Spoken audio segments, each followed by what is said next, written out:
The Phantom Archives of Edgar the Architect, and Schale by Gen Kagami.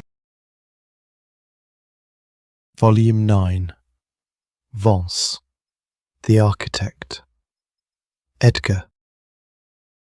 Untethered from the concept of time, the genius architect Edgar and the pearl-haired youth Schale wander through eternity, retaining their youthful, exquisite forms.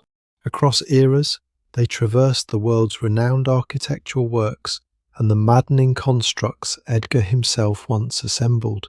This is a tranquil, decadent journey through phantom architecture, dissecting space, light, gravity, and the anomalies lurking within through cold, unflinching logic.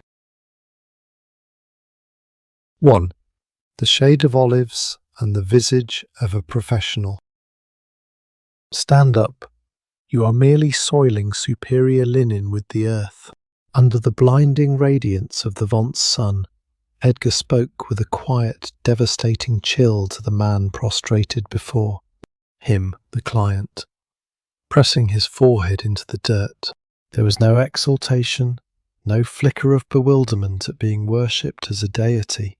His voice possessed only the keen edge of a blade, severing all useless sentiment.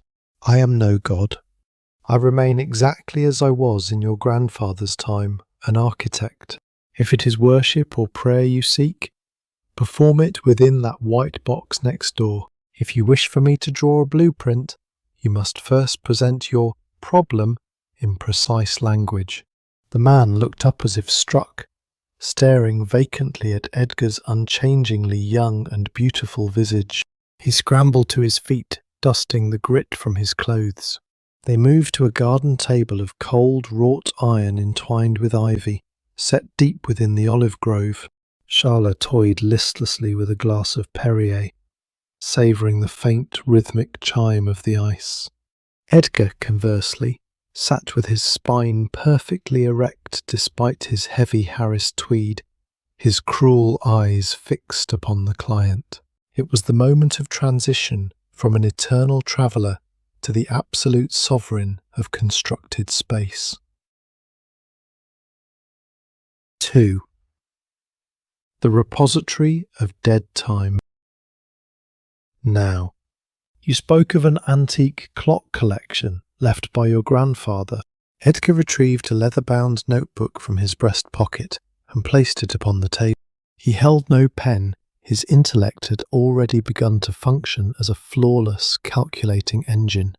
What is the volume? Are they pocket watches or grander pieces like hall clocks? What are the materials? And above all, how do you intend to preserve a mass of metal and precision machinery under this violent southern sun? What are the requirements for humidity control and light shielding? The questions were fired in rapid succession, yet remained deathly quiet and definitive.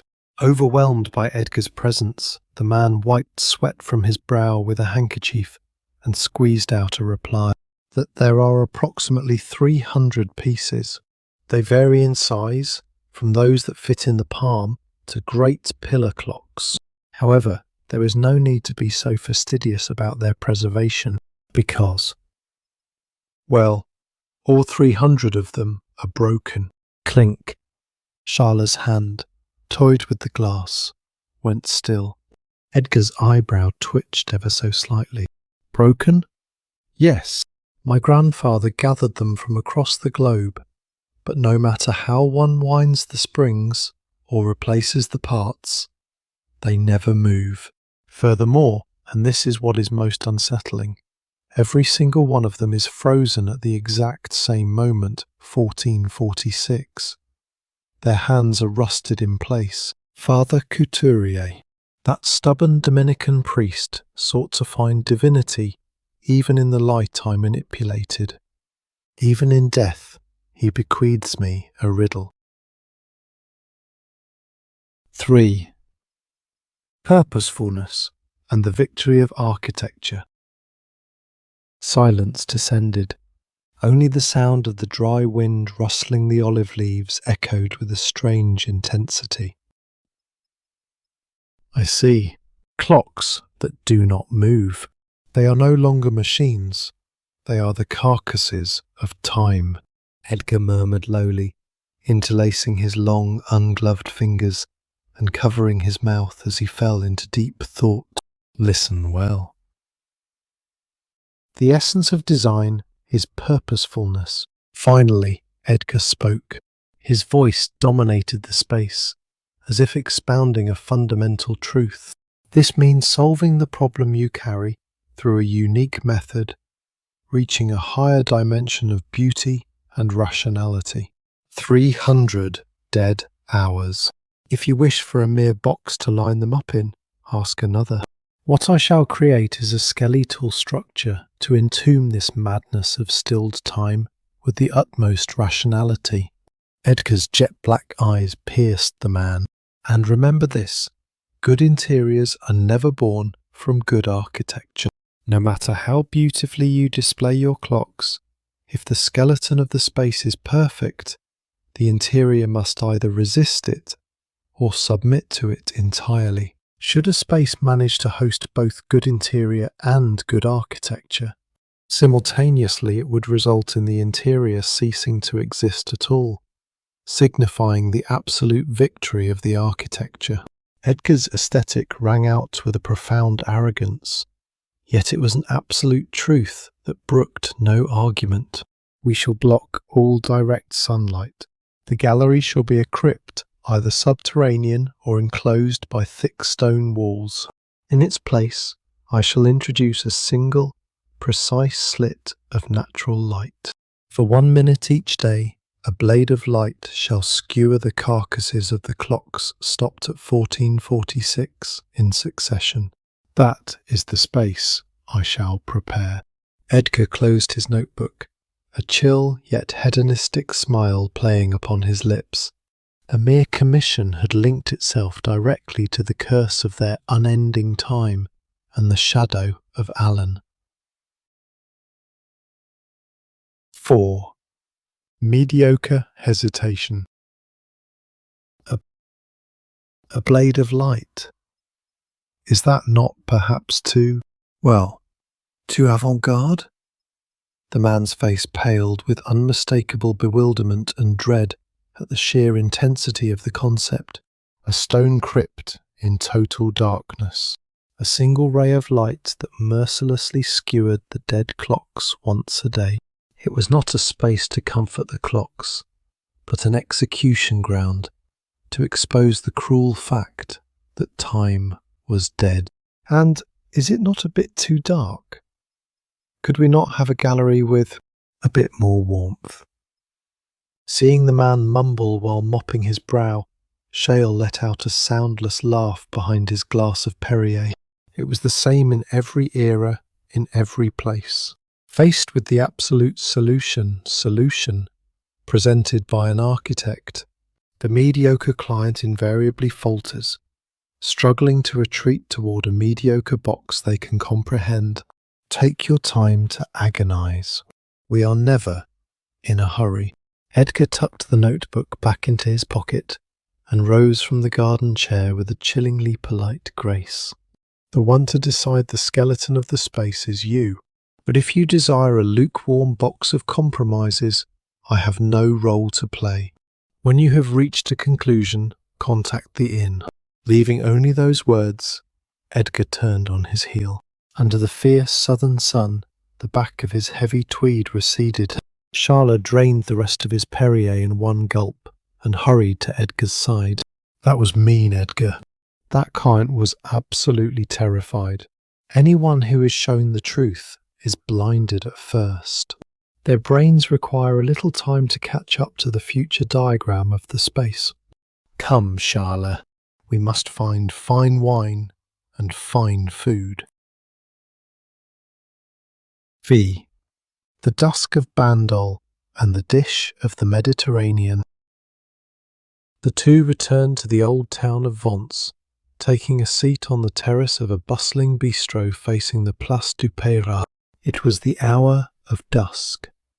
The sky, once a violent white, began to sink into hues of apricot and deep purple as the dry wind pleasantly cooled the heat of the cobblestones. First, the wine.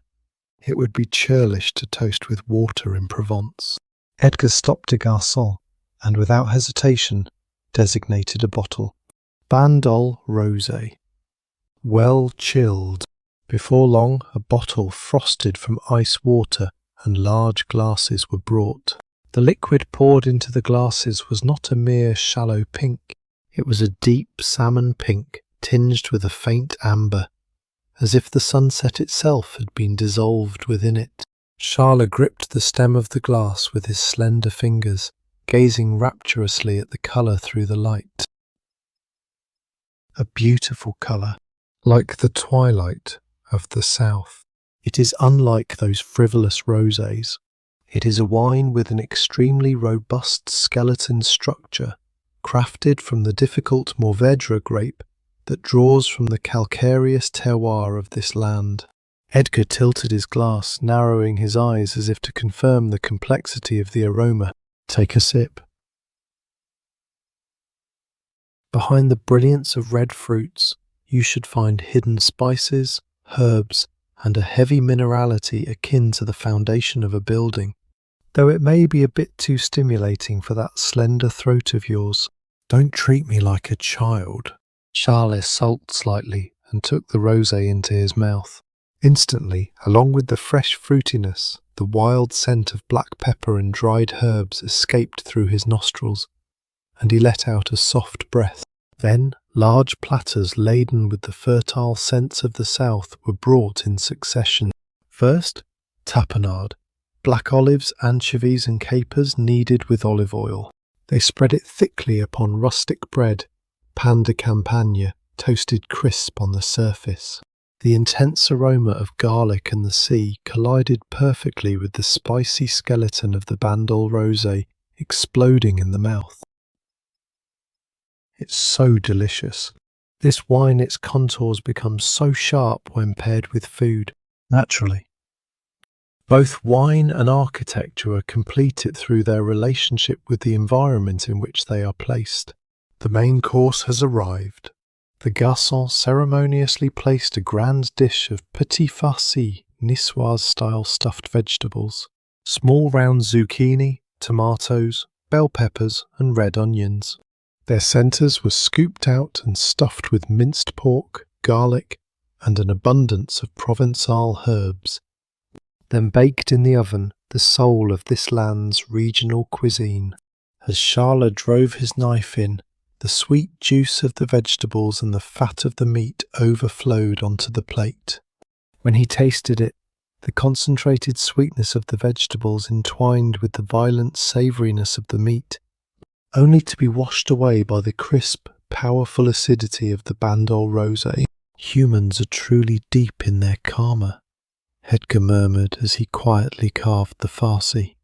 They desire eternal time and cling to the carcasses of stilled clocks, yet they have no hesitation in carving up life, subjecting it to fire and pouring it into their bellies. They disguise the fragile system of their own existence, the fact that they cannot live without consuming life, with the pleasure they call delicious. I think your habit of being so logical is a bit much during a meal. Schale laughed as if exasperated, raising his glass of rosé. The chest of his raw linen shirt opened slightly in the evening breeze. The two ghosts of eternal time quietly surrendered themselves to the raw taste of life in the south and the intoxication of the wine. End of Volume 9.